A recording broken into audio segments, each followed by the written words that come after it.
What's up, guys? Sub-Zero here, back with another VOD review. This is, of course, still Dish Soap.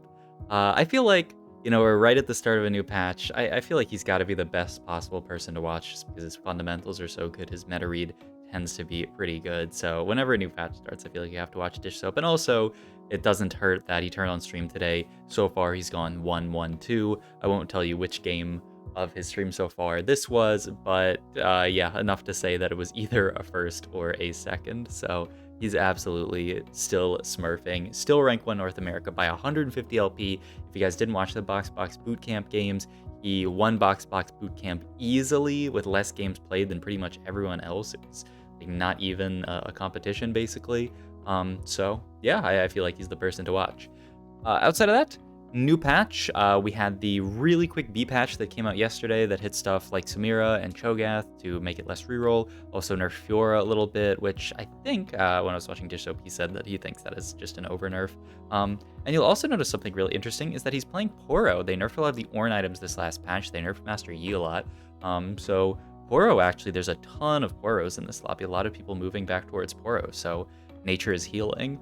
Augment wise here, I know, like a lot of people are big proponents of just checking the stats on these now, even more so than they have been in the past. So let's just do that real quick. This is something that you can do. So you can go to Tactics Tools. Cut Above is actually really solid. Portable Forge is also really solid. And then Stella Corn seems like the hardest take here. Yeah, 4.8. So probably not that. Probably rerolling this. I don't actually dislike Cut Above here. We already have a Jin 2. We can play around that with Cut Above. It actually seems pretty solid. Portable Forge is also a completely fine option. I'd definitely reroll this. It's not going to be Winds of War. I would lean Cut Above here. Looks like the stats say it's slightly better than Portable Forge, and it's also, I would say, a slightly better, like a pretty good spot for it, as long as we find one more Ionia unit. If we can't find like a set or something, then it's a little bit hard to make the opener work. But yeah, let's see. We can turn his audio on as well, see I if love he a set says though. something. He doesn't have a set. You see? Okay, so yeah, he's not actually that confident in his ability to play a strong early game. He does end up hitting the Irelia, so it is possible that maybe he could have Cut Above taken here and like had a really strong early game, and maybe farmed a bunch of gold. But he's just gonna opt for the safe option, which yeah, I mean, definitely seems like something Dissoap would do is just play for whatever safe, play for whatever is guaranteed, which in this case is just taking a solid Ornn item. So yeah. He's just going to play this Vanquisher Ionia board here. He's actually, interestingly, not going to level in this spot here, and is just going to make 10. I think he thinks that, like, adding... Because he had the opportunity of playing Orianna too here, right? Yeah, he did. He had Orianna pair and Chop. I think I would have been really tempted to just make Orianna 2 and level here, and try to, like, really push my streak. But he just wants to make 10 here and thinks the Orianna's not that big of an upgrade, or that maybe he can win even without the Orianna, which, I mean... Maybe he can. We'll see how this next fight goes. But yeah, I really feel like this is a game that we could be playing 4-5 streak. So I'm a bit surprised that he doesn't even level here. But he does actually fight someone really weak. It works perfectly. He gets to make the 10 and keep his 2 streak here. Oh, he lost that. Wait, I'm trolling. He lost that last fight. So that's why he's not doing this play.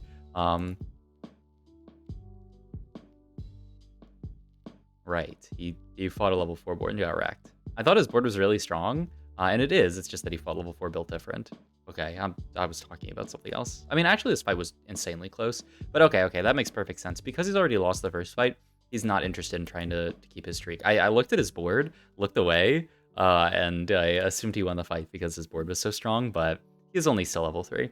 Okay, so he's not playing for 5 streak. He's playing for 4 streak at best, so no need to level here. You can just take the guaranteed 10 gold and chill. I do think if he had won that last fight, he probably would have leveled in this spot. I'd be interested to hear his perspective if he would have leveled or not for the Ori 2 there. He hits Samira, who's just a very good +1 unit here. The only downside is you're pretty low frontline with this setup.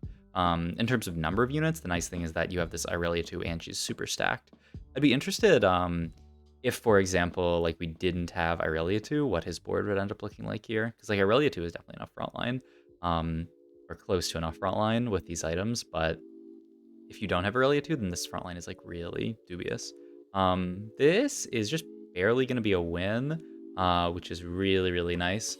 Against like the Graves 2 Parting Gifts Graves, by the way. Interesting. Curious to see what they end up playing later. Items-wise here, we just have the sword open on Jin.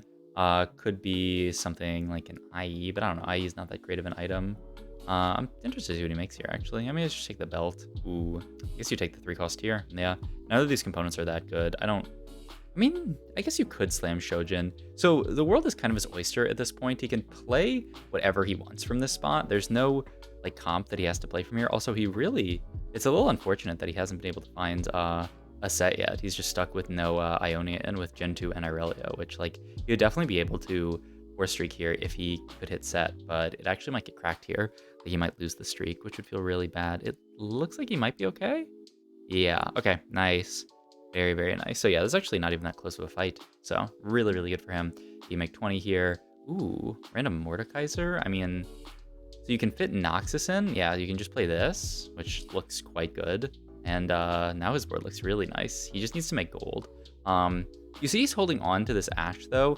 I think he wants to angle this game for like a Xayah game. I think this is one of the strongest possible comps right now. Oh, also, I probably should have shouted out at the start of the video, but I am going to be doing a Tactor guide for the comp that he plays this game. I'm pretty sure I know what he's going to play this game. Either way, I'll make a guide for it based upon like his final board and how he got to it. That's going to be in the link down below. And they're also doing a giveaway of some sort for anyone who clicks on my guides over the next week. So if you want to be entered into, it's some kind of TFT giveaway. I think they're giving away like I think they said a pass, but I don't know how they even do that. Maybe it's just some RP. I'm not sure. But yeah, absolutely go check out the guide that I'm going to put in the description. Really, really great drops for minions here, the Warwick and the set. Here's see what he makes his board. I guess he just waits one round and then levels. I mean, actually, you can scout. Leveling here really spikes your board. Yeah. He's just going to opt for this version where he's going to cut. Yeah, I like this a lot. Get the Warwick and the set in, and he's just going to play the Mordekaiser as +1 and opt to not to level. He's also just going to make Redemption here. Yeah, I mean, he wants to make a third tank item. This looks really good. He could even make GS, but it's like not the best early game slam, so I think he's going to stay away from that for now. He also probably wants to read for more important potential Xayah items. I mean, Recon Bob gives you a 5 cost, but it's just the 1/5 cost. It's probably not that. On a roll doesn't seem great. Challenger Heart doesn't seem amazing because it kind of locks us into challengers. I guess we could lock ourselves into challengers if we really want to. Nine and Transfusion both seem okay. Yeah, he's just going to opt for Transfusion here, which I think is pretty solid. You just play 4 Chally on this board. Yep, okay. So now he has this Kaisa. You could think about playing challengers from this spot. The problem is you just don't have any challengers items yet. You have all of these tank items, which, I mean, will do well onto like a Nasus later. So yeah, he can basically flex between challengers and like Ionia Vanquishers this game. And then, you know, like as his items get sort of more like down to the wire, like as he starts slamming more, then he can really commit more to one comp, because the only downside about flexing between these two comps is the itemization is not very flexible, right? It's like, you can't really build, like if you build a BT or Titans for Fiora, like they kind of has to go on Fiora. I mean, I guess you can go on Neela, so that's not bad. The really big downside is that if you make like AP items for Kaisa, like you can put those like items like Karma, but that does not feel great if you're really playing around, you know, Neela plus Xayah. So actually the Neela items are pretty flexible between Fiora, though some stuff isn't. Like an RFC, you know, you'd like to buy on Neela, you'd like to build it on Neela, but you know, you really, really don't want that on Fiora. I mean, it's not terrible, but it's definitely not BIS Fiora. But yeah, I mean, just playing strong board, playing good TFT. I feel like this is such a dish soap game, and I feel like, I don't know, I'm curious to see how rewarded this type of play is on this patch, because the last patch, that's Kaisa pair with Rod. Okay, you can't get that. I mean, I'd probably take the Rod here, but I'm not actually sure what it is for, like a Gunblade, I guess. Just not that bad. You can level here basically for free, so that's why he's going to do it, and just get in the doggy here, and and he's playing the Ashe now. Yeah, you can make Nefiri too, but he's actually opting not to make the Nefiri too, just because he wants to make 30, which I think is really smart. I don't know, I think it's smart, because if he keeps his streak, if he keeps his streak, it's genius mode. I would be really tempted to just make this Nefiri too to try to keep streak, especially because it keeps the option of playing challengers open. Like he is, by not making this Nefiri 2, he is saying, I'm never playing challengers this game. I mean, maybe not never, but he is like very committed, like away from challengers in this spot. I think he just thinks that the Xayah version of the comp is just that much stronger, that he would like prefer not to make this Nefiri 2, because Nefiri 2 is a unit that you want to play in the challengers version, so like you would always take this upgrade if you could get it. But he just prioritizes the econ higher here. He's prioritizing potentially a fast 8. Like if he wins this fight, he can easily go fast 8 this game. But yeah, like I was talking about before, I'm curious how rewarding this type of play is this patch, because the last patch, this kind of stuff like fast 8 style gameplay was actually like pretty punished, because one, there were just like a lot of people rolling it down to 0 at 7, and two, there were so many good reroll comps that like if you weren't committed to one of those, you would just like bleed out during this stage, like during early stage 4 and like the end of stage 3. And then you like wouldn't actually be able to top 4. Like there were some egregious games I played or I saw other people play where like you just go fast 8, you play strong board for all of the early game, but then you just end up losing out to some random reroll player's board. You fight the rogue board, take 10 damage. You fight a Samira board, take 10 damage, and then all of a sudden you're dead. He's gonna opt to make the LW here, which means he is almost fully committed at this point. I mean, like I was talking about, we're basically fully committed at this point to this comp, the Vanquisher's comp. I mean, it's probably the strongest comp on the current patch because they didn't nerf it at all in the B patch. Item-wise here, I mean, I don't even think not today's terrible. I think stats-wise it's pretty bad. What are his other options? He's scouting a lot. Stationary support and cybernetic bulk. He does hit tons of stats, which is quite solid. Oh, he also has You Have My Sword, which is really, really nice in this comp, because units aren't actually getting AD from anywhere. So yeah, the You Have My Sword is actually a really easy pickup here. Maybe second choice would be tons of stats there. You Have My Sword, because they just nerfed tons of stats, right? Yeah, 4.5, so it's pretty average now. And I do think Not Today is like pretty bad in the 4.5 actually, not bad. About the same as tons of stats actually. But yeah, as you can see, he's just gonna go for a fast 8 playstyle. He levels to 8 here, but does a really, really smart thing when you're playing around this fast 8 type of like econ, is he's going to push 8 here, but actually not roll at all. He's going to wait until 4-5, or maybe even 5-1, but probably 4-5 to start rolling. This just allows him to have a ton of gold. And look, he even wins last fight without actually having to roll here, because his board's like actually pretty good. This Jhin unit is putting in a ton of work with this Irelia. They didn't buff Jhin at all, I believe, because I feel like Jhin was pretty underwhelming on the last patch, but I think just a lot of the nerfs to other comps, make it so Jhin is actually kind of playable. So we're finally going to lose our streak here, but still 90 HP. I mean, really, really good spot to be in. We have... What component do we have open again? We took You Have My Sword, right? We still have the sword open from You Have My Sword. Could be IE. Okay, it can't be IE anymore. Could be, yeah, just Cloak here for BT. I don't dislike that. BT for Neela item, potentially. Right, there's the Shen. I imagine he'll roll a bit here, maybe to like 30. Looks like he's not even interested in rolling at all here. He's just gonna make 40 here. Wow. He's scouting around to see how contested Xayah is, and there's that person who's playing Xayah. I think there was either 1 or 2 people playing Xayah in this spot, so it's definitely contested, but actually like not like super, super contested. This person's challengers. There was a Sorks player. There's a Graves player. There's actually like a decent amount of comp diversity in this lobby. I'm hoping that this patch is actually really good, because I was not a fan of the super reroll meta last patch, and just like the roll it down 0 and 7.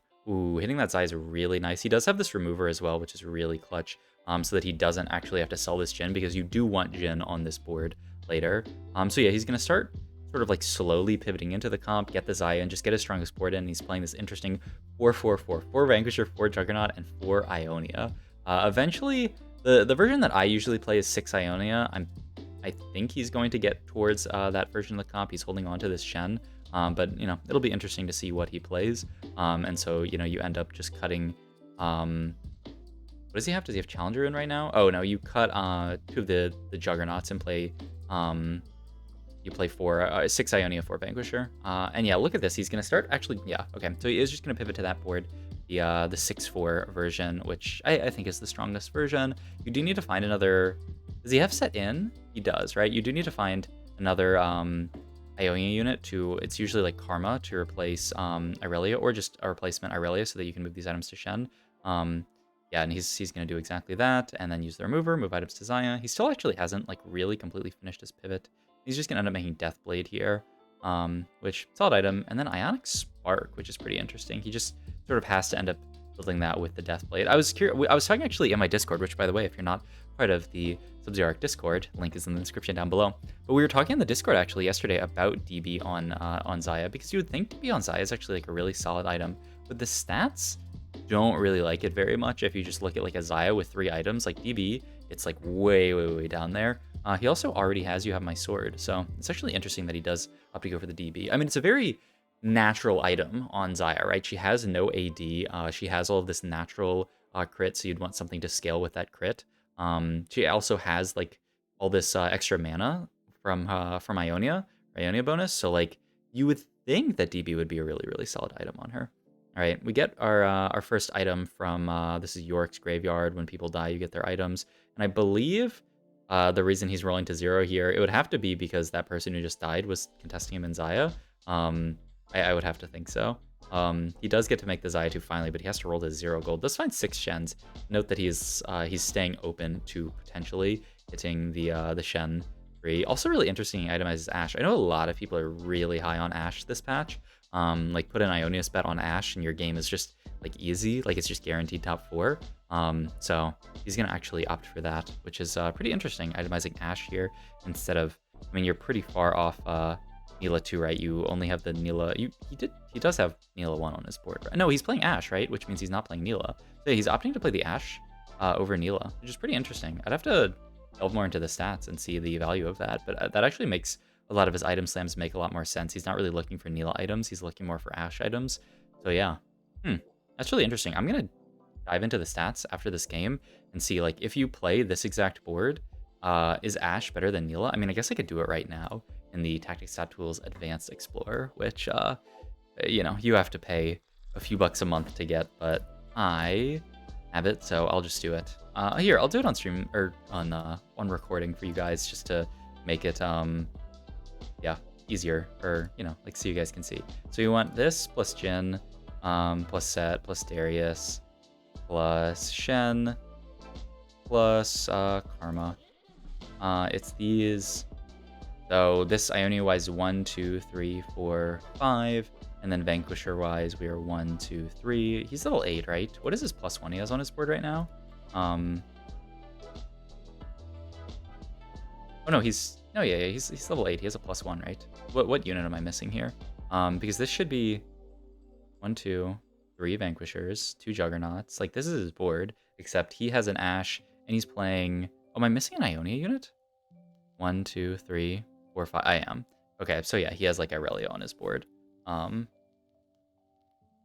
so, oh, they won't actually. They don't have big enough sample size. I mean, we could go on to like last patch, but yeah, okay, rough. Well, what if we cut like Irelia out? Well, then it says Irelia is really good. What if we cut like this stuff out and get a little bit lower? Oh wait, no, I'm sorting by Irelia. Oh, okay, no, let me add back in Karma and Irelia.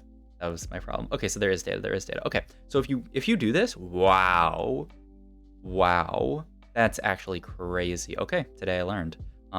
So if you look for your 4th Vanquisher unit, if you don't have 5 costs, Ashe 3.5 average placement, and Nyla all the way down here 4.12. That is wild. So yeah, what he's doing here is absolutely correct. You play for the Ashe 2, and you can split by star level. We should do that as well. So Neela 2, 3.86, and then where's Ashe 2? Ashe 2, 4.02. Okay, so if you do hit Neela 2, it's better than Ashe 2, which makes sense. But Ashe 2, like, way better. Like, where's Neela 1?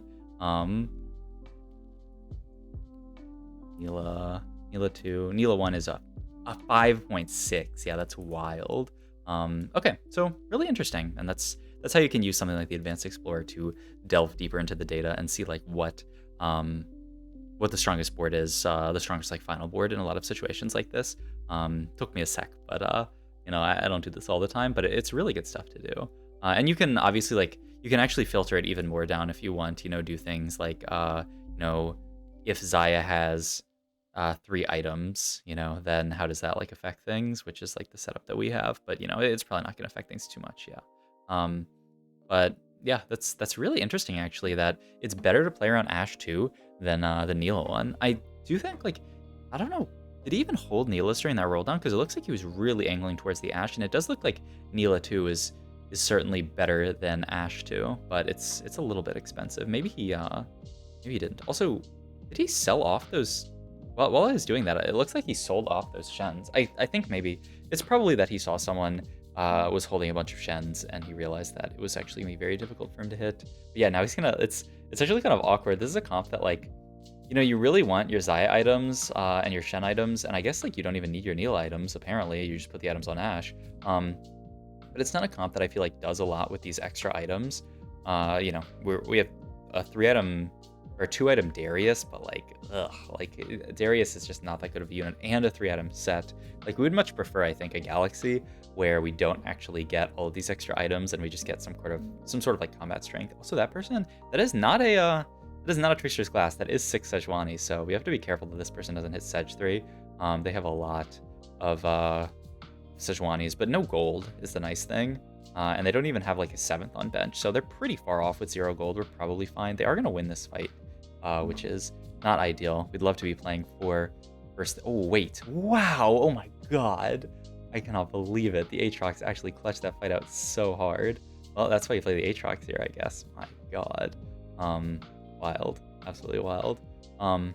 Eventually, I think this Irelia becomes Ahri. I guess that's another thing that I could look at in the stats. So if I get rid of Irelia here and I add Ashe, I wonder what it says. I mean, surely Irelia is worse than Ahri, right?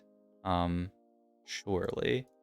The stats say if you look at Delta, Ahri, yeah, it says Irelia is the worst unit that you can play here, which makes sense, right? Like, it's a 1-cost unit. You really tend to not want that on your super late game board. I mean, items-wise here, I don't even know where we're taking. We could take Challenger Spat and like put that on, but there's no one to even put it on. Yeah, you just have to take like a Jhin item, I guess. It could be a Karma item. Oh, and now that we have Aatrox pair, can be Aatrox item.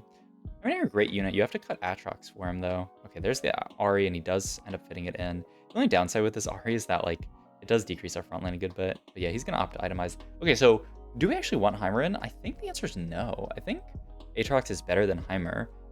Because we have Sunfire, we have Last Whisper, so we're not really dying for Healing Reduc or for Shred from, and we have Ionic Spark. So yeah, we don't actually really need any of this stuff from Heimer, and Aatrox is a really, really nice unit to just put on this board. He's a Juggernaut, we already have Juggernaut in, we have Aatrox 2 now, and he's just a great 5-cost. Okay, so yeah, he hovered for a second taking the Darius out, but then you drop out a 4 Vanquisher, there's no way. I mean, I guess you can drop Darius for Anila now, but I feel like you probably still drop. I don't know. Ashe is actually such a solid unit. Not only does she like actually do damage now after like them buffing her a million times, but also like the utility she provides. I mean, this Darius unit stinks. You'd probably cut Darius for Nila too if you find it, but I think we just haven't found any Nilas. Maybe it's because, I mean, this guy, the Built Diff player, has a bunch out of the pool. Now they're gonna go down, so it's a top 2, and now we have the opportunity to find more Nilas. I think it's just Titans for Aatrox, right? Interesting. I mean, I guess he could also go. He's thinking about potentially like Shojin for Ahri, I would think. But I think you have to commit to your Aatrox, who already has an item, and he's already 2-starred. Oh my god. 5-cost duplicator means we're guaranteed Ahri 2. It also means that like maybe we could opt for the Shen 3. He does end up finding the Nila, so he's gonna put that in. It gives a lot of Shens, but I think he thinks the game's gonna be over too quickly. And now he can move a ton of really good items to Nila. Okay, so yeah, this is his final board. I mean, I like this a lot. This is a beautiful level 9 board. Just fits everything in perfectly, and actually uses the items quite well. So now we actually have items on this Nila, which feels really good. But really, really cool how we got here, right? It's not like he was playing around the Nila one for a really long time. He also played a really solid early game. I mean, this is like a quintessential, is that the right word? Dish soap game. Like, he just played strongest board the entire game. He never pivoted. He didn't fall into a trap that I think a lot of people in TFT do, where he pivoted into a weaker board because he just got impatient on the transition, right? I think a lot of people would play around the Nila 1 instead of the Ashe 2, but like as we looked at in the stats, like Ashe 2 is infinitely stronger than this Nila 1. Nila 1's just going to die instantly, but Ashe 2 is actually a new damage and provide utility. And, you know, it allows him to walk away with the dub with like 40 HP left. So hope you guys enjoyed this video. If you did, please like, comment, subscribe. Once again, check out the Tactor guide I'm going to put in the description down below for this comp to be entered into a giveaway. And I'll see you guys in the next video. Thanks for watching.